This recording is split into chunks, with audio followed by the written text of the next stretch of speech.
नमस्कार, नेशन 24 में आपका स्वागत है। मैं नीरज। देखिए, पंचायत चुनाव धीरे धीरे अपनी रफ्तार पकड़ रही है और नॉमिनेशन का भी दौर जारी है और चुनाव का भी दौर जारी है, मतगणना का भी दौर जारी है और 5 चरण का जो है मतदान खत्म हो चुका है और जीत भी हो रही है और हार भी हो रही है। और जो आंकड़े अभी तक में नज़र आ रहे हैं उसके अनुसार जो है वर्तमान मुखिया जो पिछले 16 से 21 तक रहे हैं, 70% जो है मुखिया जो है नकारे जा चुके हैं और मात्र 30% मुखिया जो हैं सामने जीत के तौर पर हैं और नए लोग जीत के सामने आ रहे हैं। वहीं नेशन 24 की टीम भी जो है पूरे बिहार के भ्रमण में है और हर जगह जाके देख रही है कितना काम हुआ है वर्तमान के द्वारा, कितने कार्य किए गए हैं, कितने योजनाओं को उतारा गया है, कितनों में कागजी घोड़े दौड़ाए गए हैं, कितनों में बसों का बंदरबाट हुआ है और जनता कैसे त्राहिमाम कर रही है। और जनता से भी सवाल पूछ रही है कि आखिर उन्हें वोट चाहिए, नोट चाहिए या शराब चाहिए। मैं सीधा सीधा बोलता हूँ, इस राज्य में शराबबंदी है, पर मैं स्पष्ट तौर से पूछना चाहता हूँ कि शराबबंदी के बावजूद शराब कैसे उपलब्ध हो पा रहा है। जब मैं साहेबपुर कमाल पूर्वी में पहुँचा हूँ और इस प्रखंड, इस बेगूसराय जिला में जब मैं घूम रहा हूं तो मुझे ये चीज़ें स्पष्ट तौर से देखने आई कि जहां माननीय मुख्यमंत्री जी शराबबंदी की बात करते हैं, वहां पे मुझे स्पष्ट तौर से यहां पे जो है शराब पीते लोग सड़कों पे नज़र आए, चलते हुए, घूरते हुए और रास्ता रोकते हुए भी मेरे साथ हुआ। चलिए, हम इस पर चर्चा बाद में करेंगे। अब हम आ रहे हैं पंचायत चुनाव को लेकर और प्रत्याशी हैं हमारी संजना देवी जी, जो साहेबपुर कमाल पूर्वी से खड़ी हुई हैं और जीत का दावा भी पेश कर रही हैं। हम इनसे चंद सवाल करेंगे, इनसे बात करेंगे, इनके योजनाओं को लेके, इनके प्लानिंग को लेके और जानेंगे कि आखिर ये मुख्य प्रत्याशी के तौर पे यहाँ पे क्यों खड़ी हुई, क्या सोच हुई। हाउसवाइफ हैं पर ये जीत के साथ इस पंचायत का विकास करके बदलना चाहती हैं और आदर्श पंचायत बनाना चाहती हैं। इन सारी चीज़ों पे हम चर्चा करेंगे। नेशन 24 में आने के लिए आपका बहुत बहुत धन्यवाद है। मेरा पहला सवाल है आपसे कि आप हाउसवाइफ हैं पर समाज से जुड़ी हुई हैं, समाज सेवा भी करती हैं। क्या सोच हुआ कि आप मुख्य प्रत्याशी के तौर पर खड़ी हुई? मेरे पूर्वज मुखिया हैं, इसलिए मेरा मन किया समाज सेवा के लिए जी, इसलिए मैं जनता के लिए सेवा के लिए खड़ा हूँ।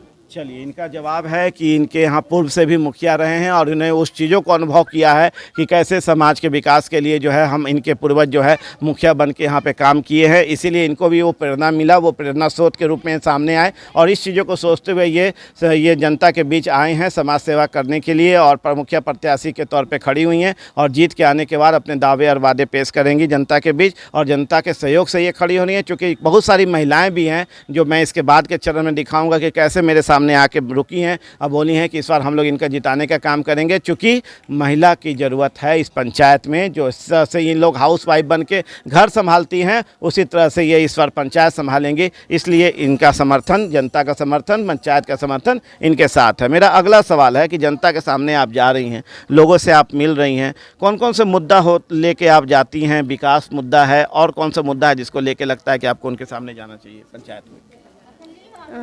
महिलाएं बुजुर्ग के लेके साथ में चल रही हूँ, इसलिए हम विकास के साथ में चल रही हूँ। विकास की बातें लेके चल रही हैं, शिक्षा भी है उसमें जी, स्वास्थ्य भी है जी, इन सारी चीज़ें हैं जी। क्यों ज़रूरत पड़ी? क्या आपके सामने महिलाएं आई जिनको लगा कि स्वास्थ्य की यहाँ कमी है, केंद्र की कमी है जी, वो लोग लेके आई? हाँ, लेके आई हैं, उन्हीं के विकास के लिए मैं खड़ी हूँ। उन्हीं के विकास के लिए खड़े हैं, मतलब कि बहुत सारी समस्याएं जब इन पंचायत के लोग, पंचायत की महिलाएं जब इन तक लेके आई हैं तो वो लोग ये सोचें कि चले उनके विकास के लिए इन सारे चीज़ों को हम करते हैं और सामने लाते हैं उस सारे चीज़ों को जो बहुत ज़रूरत है, निहायत ज़रूरी है। मेरा अगला सवाल है कि आप दौरा कर रही हैं, लोगों के बीच जा रही हैं, लगातार मिल रही हैं, तो कैसे कैसे समस्याएँ जो है ग्रामीण आपसे जो है रूबरू होते हैं तो आपसे सुनाती हैं कहानी? वृद्धा पेंशन के लिए, विधवा पेंशन के लिए, राशन कार्ड के लिए, आवास जल, नल जल के लिए, इसी समस्या को, इन सारे चीज़ों को लेकर समस्या लेकर आप तक आती हैं। इसे दूर करेंगी आप जीतने के बाद? जी जी, मैं दूर करूँगी। आप दूर करेंगी? सरकारी योजनाएं हैं जी, मेहनत करना पड़ेगा जी, करेंगी?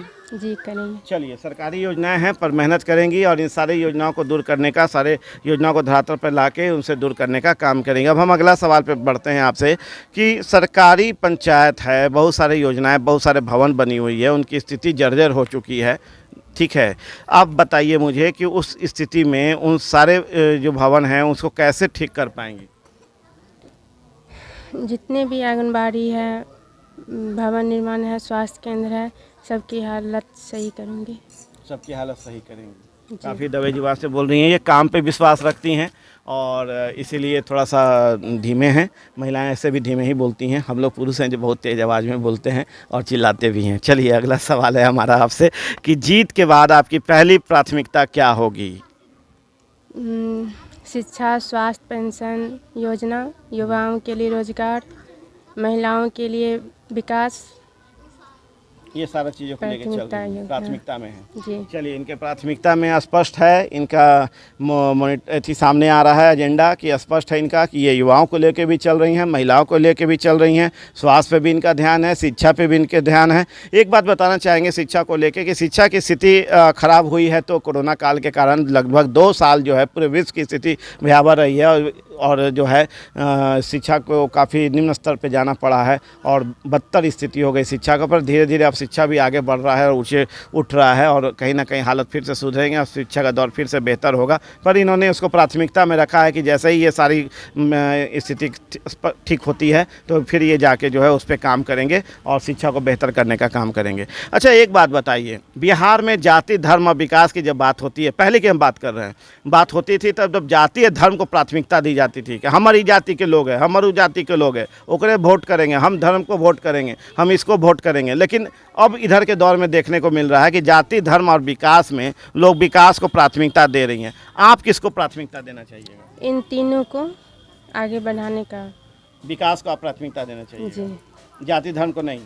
जाति धर्म को नहीं, विकास को बढ़ाने। चलिए ये भी स्पष्ट है कि इस बार जाति धर्म से हट के विकास की बातें करेंगे और विकास को आगे बढ़ाने का बात कर रही हैं मुखिया प्रत्याशी संजना देवी जी। और इनका कहना है कि जाति धर्म से अब सब कुछ ऊपर उठ चुका है तो कहीं ना कहीं जो है हम विकास की बातें कर रहे हैं और विकास के लिए ही हम लोग काम करेंगे। अच्छा देखने में आता है कि हर पंचायत में मतलब 500,000 पंचायत घूम चुका हूँ और हर जगह एक समस्या जब हम ग्राउंड रिपोर्टिंग करते हैं तो सामने आता है, वो समस्या है बिचौलियों का, जिसको दलाल भी कहते हैं।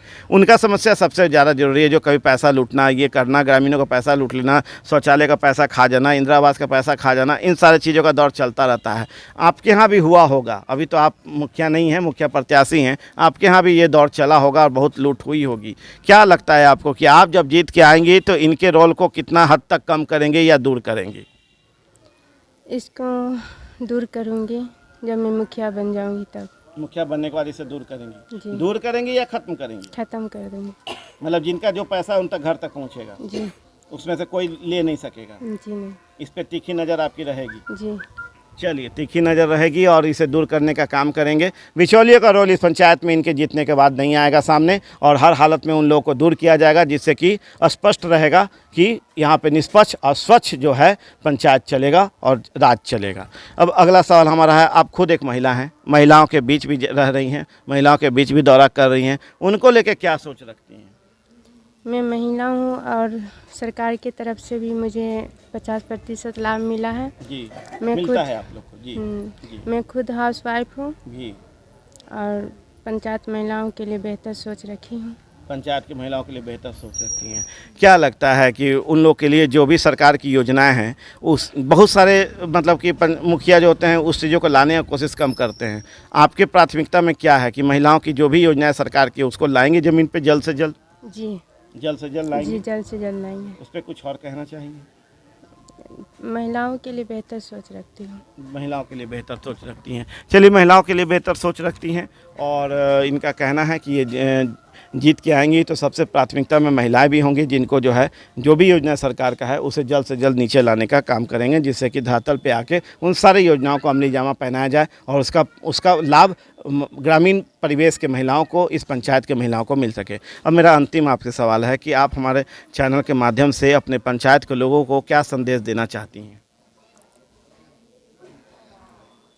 विकास को चुने और धर्म और जात को भी दूर करें। विकास को चुनें। जी। चलिए हमारे चैनल के माध्यम से विकास की बातों को कह रहे हैं कि विकास को चुनने का काम करें, सोच समझ के वोट करें और वैसे लोग को चुन के जिताने का काम करें जो निष्पक्ष भाव से पंचायत में विकास का काम करें, सरकारी योजनाओं को ज़मीन पर उतारने का काम करें, इन सारे चीज़ों पर पहल करें, ना कि लूट खसोट करें, कागजी घोड़ा दौड़ाएं और पैसों का बंदर बाट करें। इन सारे चीज़ों के साथ हमारे साथ मौजूद थी संजना देवी जो शाहपुर कमाल पूर्वी के मुखिया प्रत्याशी हैं और ये नॉमिनेशन परसों करने जा रही हैं और लगातार जनता के बीच बनी हुई हैं। पंचायत में बनी हुई है, समाज सेवी हैं, लोगों के सुख और दुख सुबह से ही सुनती हैं, समझती हैं और उसे निदान करने की कोशिश करती हैं। इनकी पहली प्राथमिकता में महिलाएं भी हैं और होना भी चाहिए, क्योंकि ये महिला प्रधान देश है, तो उनके लिए भी ये सोच रखती हैं, प्लानिंग कर रखी हैं। इनका कहना है कि जीत के बाद मैं उस सारे पत्ते खोलूँगी और दिखाऊँगी कि क्या क्या मेरे योजनाओं में है, युवाओं के लिए, महिलाओं के लिए, वृद्धों के लिए और समाज के लिए। इन सारे चीज़ों पे इन चर्चा और परिचर्चा भी हमारे साथ कर रही थी